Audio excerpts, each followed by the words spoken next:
Capítulo 1251. Horda de Demônios, Parte 1. Sinto muito por nunca ter encontrado coragem para contar a verdade e livrá-lo do fardo do seu segredo. Se não fosse por mim, você não estaria aqui. Você sempre esteve lá para mim e, no entanto, nunca lhe disse o quanto você significava para mim. Eu não me importo com o que você fez ou com o que você se tornou. Eu sempre amarei você. Caro disse. Então espero que você entenda por que tenho que fazer isso. Lid recuou do abraço, pegando a corrente que os conectava e quebrando-a com um giro violento. Agora que sei que você está seguro e que não está ressentido comigo, posso deixá-lo ir. Não quero arrastá-lo para a bagunça que minha vida está. Você merece paz, mas eu não estou. Cansei de lutar. Caro ficou tão chocado que, quando conseguiu abrir a boca, seu corpo já havia desaparecido completamente, deixando suas últimas palavras não ditas. Obrigado pela clareza. Lid fez uma pequena reverência a Mogar e fechou os olhos, fazendo o espaço mental desabar sob o peso de sua vontade. E a sua escolha? Mogar Elina disse enquanto desaparecia. No momento em que os olhos de Lid se abriram novamente, ele parou de resistir e deixou a tribulação acontecer. Enquanto isso, no espaço entre os dois maremotos que ele havia criado, Fenagar lançou seu feitiço de nível guardião, Tempestade de Lama, na gigantesca massa de plasma em forma de grifão que o atacava.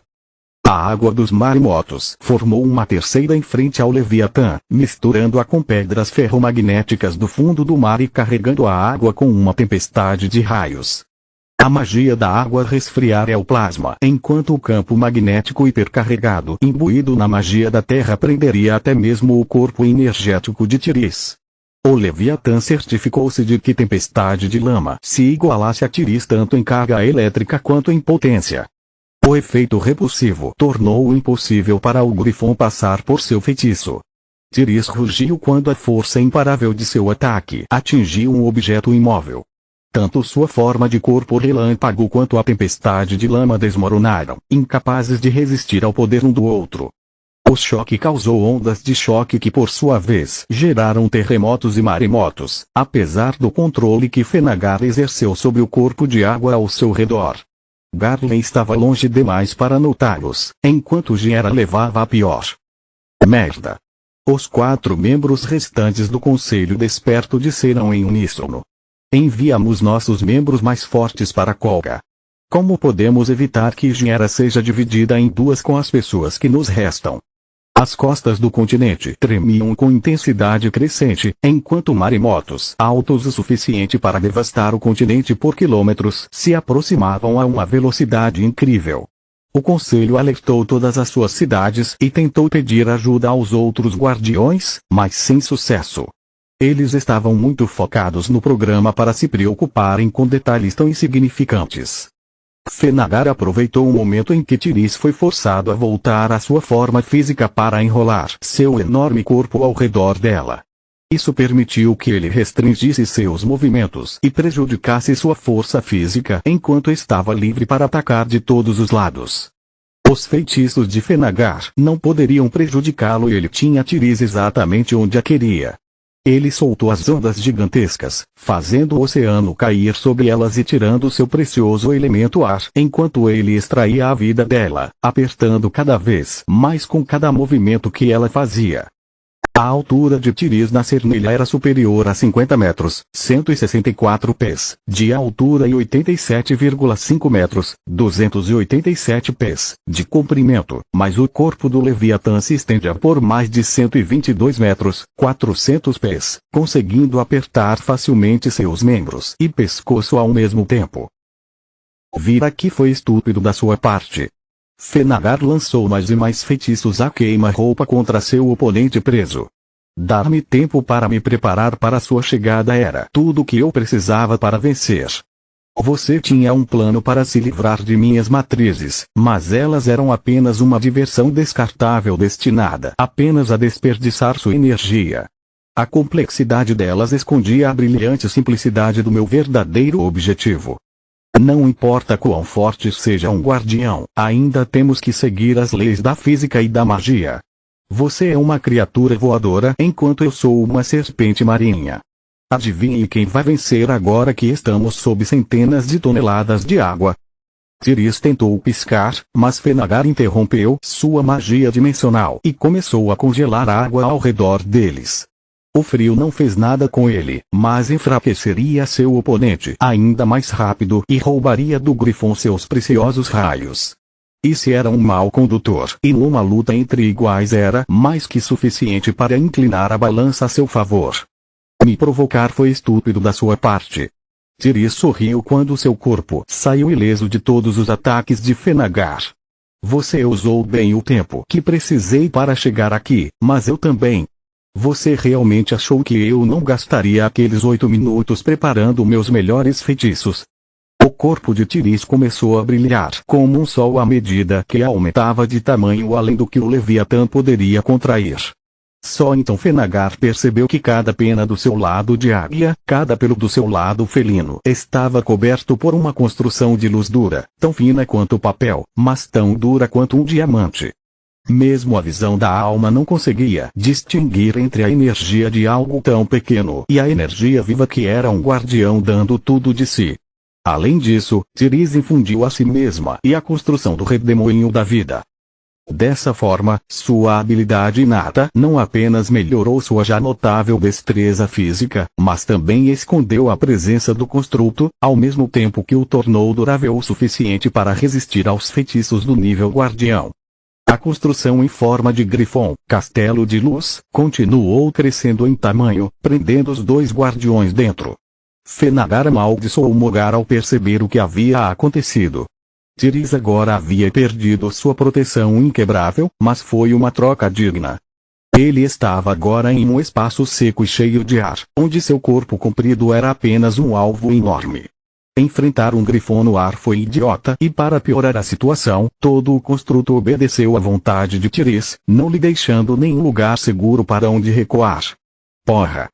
Fenagar viu Tiris atacá-lo de cima enquanto o construto colossal também voava, visando a superfície. No momento em que essa coisa chegar ao céu, nossa situação será totalmente revertida. Sem água nem terra para manipular, há pouca diferença entre um Leviatã e uma isca de peixe enorme. Ele pensou. Infelizmente para ele, mesmo que os feitiços que ele tinha em mãos pudessem perfurar a construção enquanto eles ainda estavam debaixo d'água, seria necessário seu foco total para encontrar e explorar os pontos fracos na estrutura aprimorada do redemoinho da vida. Foco que o Leviatã teve que dedicar ao seu oponente, a menos que ele quisesse ser transformado em pedaços. Tiris lançou seu feitiço Magia da Luz de nível Guardião, Titã de Fogo. Uma esfera de fogo escaldante saiu de seu bico e começou a aumentar de tamanho, preenchendo a construção em forma de grifo. Agora o espaço de movimento de Fenagar diminuiria constantemente, forçando-o a enfrentar 3 ameaças ao mesmo tempo. O Titã do Fogo, o enfurecido Tiris e a luz dura que o atacou por todos os lados. Capítulo 1252 Horda de Demônios, Parte 2. Tiris não foi afetado por nenhum dos feitiços e podia se mover livremente, enquanto era apenas uma questão de tempo até que ele fosse esmagado como um inseto entre o Titã do Fogo e o Castelo da Luz. Fenagar liberou todos os feitiços que tinha em mãos, atacando o construto por dentro e por fora ao mesmo tempo. O Castelo da Luz começou a rachar, deixando entrar água preciosa, quando as garras de Tiris cravaram-se profundamente em suas escamas, devastando a carne do Leviatã com trovões e escuridão. Você quer água? Vamos ver quanto posso tirar do seu sangue. Tiris o prendeu enquanto seu bico passava por seu pescoço. Fenagar se contorceu e lutou com todas as suas forças, nunca perdendo o controle de seus feitiços. Mesmo com toda a sua fúria e habilidade, Tiris não conseguiu desferir um golpe letal e a cada segundo que passava, mais água entrava no espaço selado, restaurando a força do Leviatã. Somente quando o construto emergiu do oceano e todo o líquido precioso que ele lutou tanto para acumular caiu pelas fendas que ele havia aberto é que Fenagar aceitou o seu destino. Eu me rendo. Isso foi tudo que ele disse depois de cessar sua luta inútil. No entanto, estou longe de terminar. Tiris não se importava se Mogar tivesse que encontrar um novo guardião, sua raiva exigia satisfação. Enquanto ela rasgava ossos e músculos, um pilar prateado desceu dos céus e perfurou o oceano até que Kolga pudesse ver a lua pela primeira vez desde que ela foi fundada.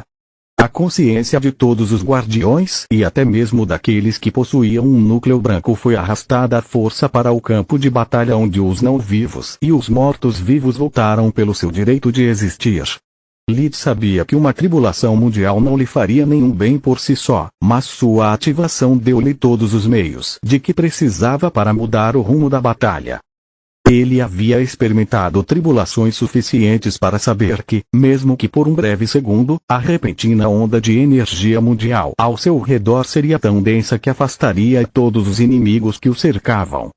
Quando os pilares prateados e pretos fizeram os Kolgans voar, todos os 7 olhos de Lid se abriram, mas os 2 últimos ainda careciam do poder dos elementos. Ao mesmo tempo, seu corpo desenvolveu asas, cauda e chifres até que estivessem totalmente desenvolvidos. Lid aproveitou aquele momento para usar o revigoramento e restaurar sua força. Ele respirou apenas uma vez, mas imbuído de uma energia mundial tão densa que carregou a consciência de Mogar. Os guardiões não gostaram que o show fosse interrompido durante o clímax, mas o que substituiu a luta entre o Grifo e o Leviatã parecia igualmente interessante. Eles mastigavam seus salgadinhos, ansiosos para descobrir o que a anomalia lhes reservava. Que porra é essa? Silverwing não sabia se ficava com raiva ou feliz por isso. Essa coisa pode passar por tribulações mundiais como eu passei. Se ele falhar, Epi não poderá me culpar pela morte dele e talvez ela me siga por vontade própria. No entanto, se ele tiver sucesso, poderá alcançar alturas onde nem mesmo eu posso segui-lo. Ela cruzou os dedos e desejou o melhor. A dela, é claro. Os membros do conselho ficaram tão chocados com o aparecimento do pilar de prata que quase se esqueceram da série de desastres naturais que se aproximava a cada segundo. Quase. Por mais que quisessem investigar o fenômeno, um momento de hesitação significaria perder tudo o que tanto lutaram para preservar, transformando a costa oeste de Jera em um cemitério. O que isso significa? Quando poderei fazer o mesmo? Entre o choque de Night e a inveja de Opal, ele conseguiu se libertar do controle dela. Significa tudo e nada ao mesmo tempo. Baba Yaga respondeu. Quanto à sua segunda pergunta, apenas em seus sonhos, se você tiver sorte. Lid sabia que sua forma de proto-guardião era apenas para a exibição e que um único sopro de revigoramento não duraria muito sob os efeitos do sol proibido, mas tudo o que ele precisava eram de alguns segundos. Agora que ambos os conjuntos de asas e cauda estavam totalmente desenvolvidos, ele tinha 7 membros capazes de agarrar os Kolgas ao seu redor ao mesmo tempo. Em vez de liberar os demônios das trevas do lado de fora, como havia feito até um momento atrás, Lid os tornou parte de seu próprio corpo. Os demônios surgiram exclusivamente de seu lado abominável, mas foi sua própria magia espiritual que lhes deu substância, fornecendo-lhe os meios para controlá-los. Cada demônio sugou seu respectivo Kolgan, recuperando a massa e a força vital que era deles por direito. Sendo parte de Lid, eles não podiam disparar em direção ao céu e foram forçados a adicionar sua essência à de seu mestre. Cada um deles tinha agora um núcleo de mana e uma massa que alimentavam Lid, fazendo crescer em tamanho e poder. Isso permitiu que ele alcançasse quase 4,3 metros, 14 pés, sem que seu corpo ficasse mais fraco. Para dobrar meu tamanho, preciso 8 vezes meu volume. Meu único problema é que em breve a guerra se tornará menor que uma faca de cozinha para mim. Lid explorou o medo de seus inimigos para coletar mais vítimas. 7 demônios das trevas significavam que ele agora tinha um núcleo de mana em cada um de seus membros e 2 em seu abdômen. Eles não apenas o protegeram dos efeitos negativos do sol proibido, mas também o usaram para fortalecer os feitiços de Lid. Não se preocupe comigo, mestre. O aumento repentino de energia mundial e mana de Lid permitiu que Var falasse suas primeiras palavras. Eu sei o que tenho que fazer para servir você. Lid não teve tempo de se surpreender com a mudança na lâmina furiosa quando outra saraivada de feitiços de alto nível surgiu em sua direção. O pilar de prata só fez dele um alvo mais fácil agora que sua densidade havia diminuído, e crescer em tamanho também não o ajudou. Sua armadura de Skywalker não tinha mais metal suficiente para cobrir seu corpo, forçando Lita a dividi-la entre o coração, o pescoço e o cérebro para manter seus órgãos vitais protegidos. Todo o resto ele poderia consertar com revigoramento ou magia de cura. Lita piscou mais longe do que nunca, cruzando centenas de metros de uma vez graças aos seus 8 núcleos de mana. Ele confiou nas palavras de Var e atacou seus inimigos com a lâmina que parecia uma espada curta empunhada por um gigante. Mesmo que o pilar de prata traísse sua presença, saber a posição do filhote era inútil para aqueles que não conseguiam reagir à sua velocidade. Os membros de Lita engoliram mais 6 vítimas enquanto Var colheu 3, elevando Lita até 17 vezes sua massa original e triplicando sua altura.